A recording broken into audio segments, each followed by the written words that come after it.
আসসালামু আলাইকুম বন্ধুরা, আজকে আমি দেখাবো মঙ্গোলিয়া কীরকম তুষার পড়েছে।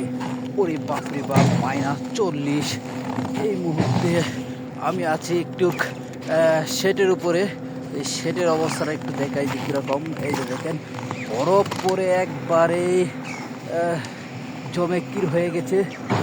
আর আমি আজকে এই বরফের মধ্যে উপরে উঠে একটি কুলিং টাওয়ারের ফ্যানের কাজ করতে আসছি।